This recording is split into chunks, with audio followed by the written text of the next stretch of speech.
I made a video about this maybe sometime last year, and there's been an update. Basically, there was a bill that was proposed in Delaware that would allow terminally ill people to end life on their own terms, subject to approval from medical professionals. And it was sponsored by a state's representative. I'll show you him right here. This is Paul Baumbach. He was in this Delaware legislature for a number of years. He served since 2012. He is a self-described Unitarian Universalist humanist, and he was about to retire. But for several years, this guy worked really hard to pass a bill that would allow people who are suffering from terminally ill diseases to end life on their own terms. And when I made a video about this, I talked about his bill because it had so many safeguards written into it. It was kind of amazing.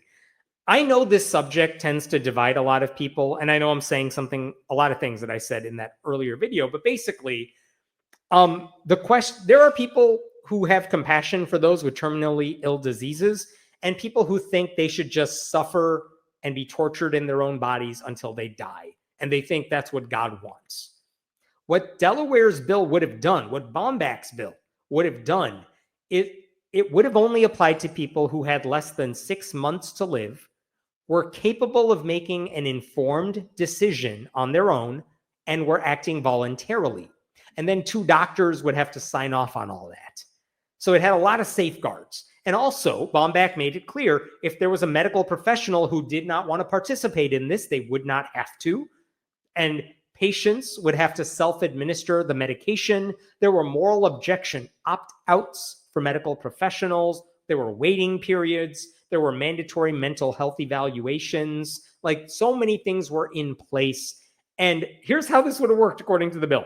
A patient would have had to make 2 oral requests, like, doctor, I want the pill.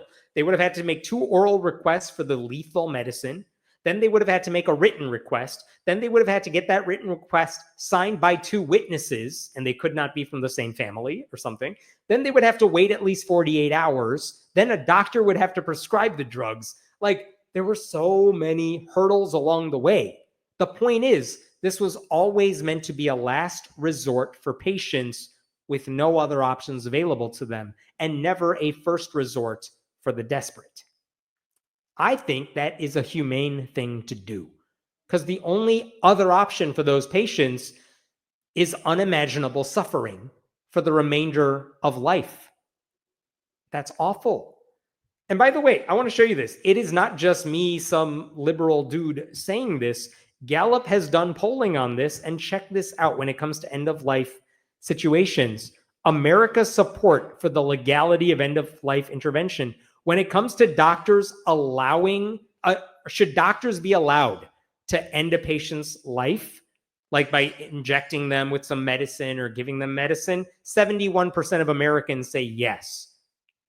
And what percentage of Americans believe doctors should be allowed to help patients by, like, giving them medicine that the patients would then have to take themselves? 66%. Like, I'm sorry, I'm covering that up. 66%. That's a level of agreement by Americans that you see very little of these days on anything.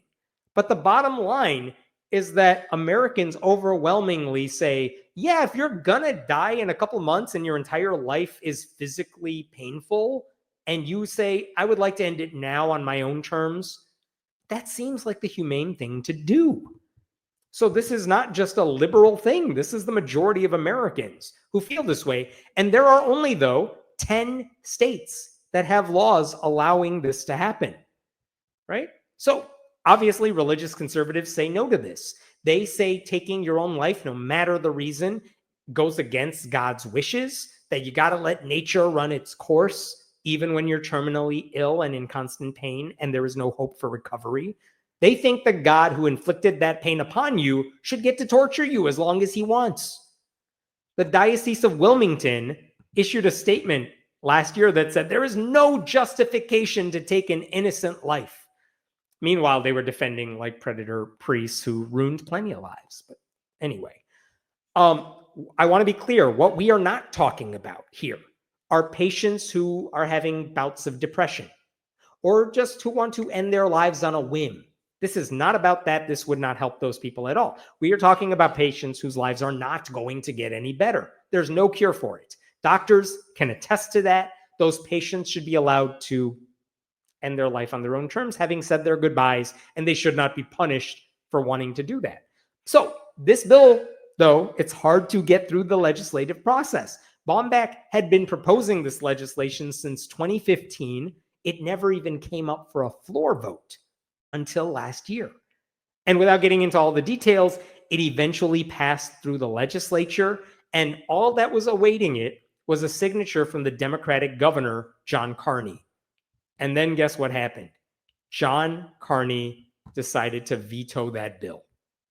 And this is what he said last year. This was not in my video that I made about this in the past, because I thought Carney was going to sign it. He was Catholic, but I did think he was going to sign it. But this is, what's the date? September 20th, 2024. This is what Carney said at the end. I still don't believe a firm consensus has been reached on what is a very difficult issue in Delaware or nationally. Last year, the AMA reaffirmed its view that physician-assisted suicide is fundamentally incompatible with the physician's role as healer. And he's right. That is what the AMA says. They are wrong on this. And although I understand not everyone shares my views, I am fundamentally and morally opposed to state law enabling someone, even under tragic and painful circumstances, to take their own life. As I've shared consistently, he was not consistent. I am simply not comfortable letting this piece of legislation become law. So he vetoed it. After all those years of Baumbach trying to get this passed, he finally got a vote on it, and it finally got to the governor's desk, and the governor said no. That's a Democratic governor too. And then Baumbach retired because he always was going to retire, and I have to assume he thought, shit, the biggest thing I wanted to accomplish, I did not get done. I will say, when local reporters asked Baumbach what he thought about the veto, he did not hold anything back. And check this out. This is what he said. Check out what he said about the governor, Carney.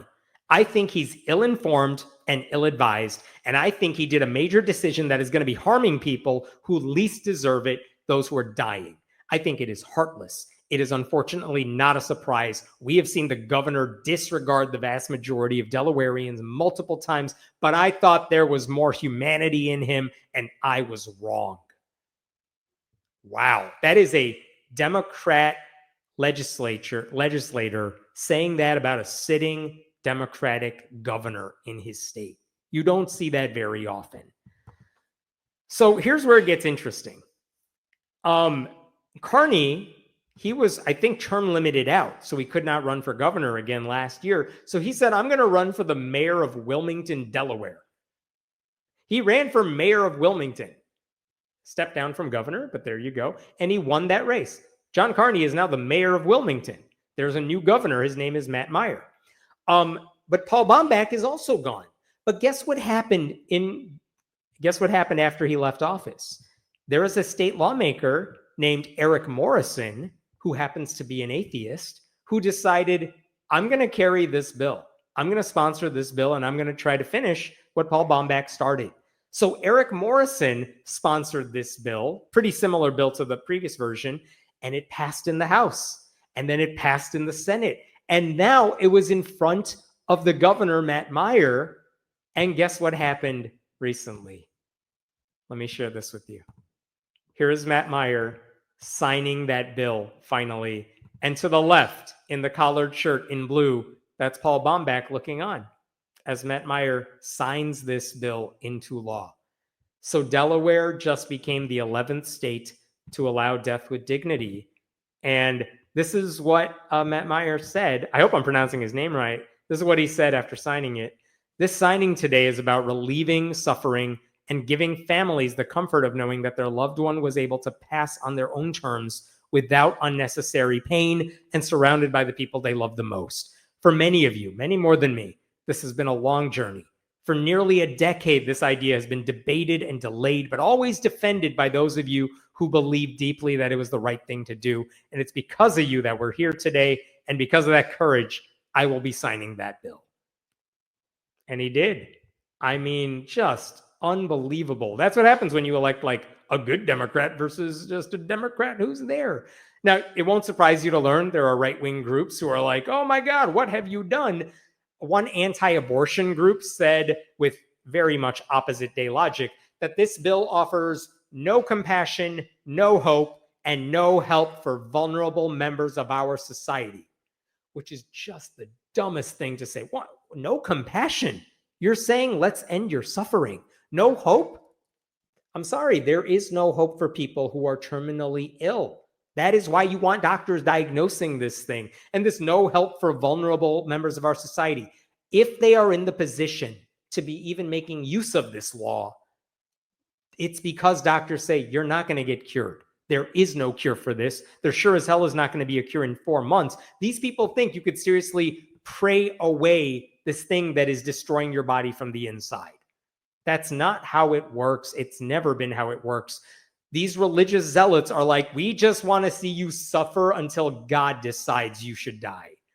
And they would rather see these people tortured for 5 more months than let them end their suffering. It's just remarkably cruel. But again, I just want to reiterate, why did this law get passed? It's because of a years-long campaign by an openly secular humanist politician who spent his career trying to get this done. And when he retired, it took an atheist politician to take that baton and cross that finish line. And that momentum got this thing signed by a Democratic governor. Fewer people are going to suffer because Democrats in Delaware understood that prolonging their suffering was unnecessarily cruel. So good for them for getting this done. You don't see a lot of good legislation passed these days, but this is pretty incredible. What questions we got here? Oh, thank you for that. A longtime fan who you helped break free many years ago. Thanks for everything. That's very sweet of you to say. I'm glad we were able to bust you out of that prison. Killing is fine, but suicide is against God's will, apparently, right? I mean, again, I don't even think at that point you could call it suicide because these people are not saying, I want to end life like that. They're saying, I am being killed. I want to stop that from happening. I would put that in a different category than people who are who tragically want to take their own life. By the way, I do think that is tragic. I don't want people taking their own life. This is a different situation because they are physically suffering to the point that they can't breathe. If you read their stories, the people who have been in that position and are no longer around to share their stories, if you read what they said at the time, it is heartbreaking. And the idea that some people think they should just keep suffering because, I don't know, I have some dogmatic view about their life. I mean, it just shows you how little they just want to control other people's bodies. It's just an extension of that. Isn't this an option in Canada? I believe that is true, and I don't have the details in front of me. I think Canada offers this as an option nationally because everything they do with healthcare is so much better than the dumb piecemeal approach we have in the US. Is it true that suicide became a sin because too many slaves would end it all rather than suffer? That's an interesting question that I do not have any thoughts about. I haven't thought about that one. I don't know the answer. I'm sure someone does. If it's inhumane to do it to a human, why the hell is it humane to do it to a dog? Right? People put their pets to sleep all the time in cases where they feel that it's the humane thing to do. Either it's humane or it's not. You don't get to pick and choose just because they don't like it. Yeah, and again, it goes back to bodily choice. These Christians who are against it want to control someone else's body. They do it to women. They want to do it to people with terminally ill diseases. It never stops. They just want to control other people's lives. The big medical lobby would fight this too. They'd be out so much money. I hope they don't. Again, I'm shocked that the American Medical Association is still against this. That to me is just heartless for for actual decent medical professionals to do. I looked for why they felt that way, and I don't think it's incompatible to sign a bill like this and believe we should do no harm. I don't think assisted suicide and do no harm are incompatible. They strike me as the same thing. We're both trying to alleviate pain.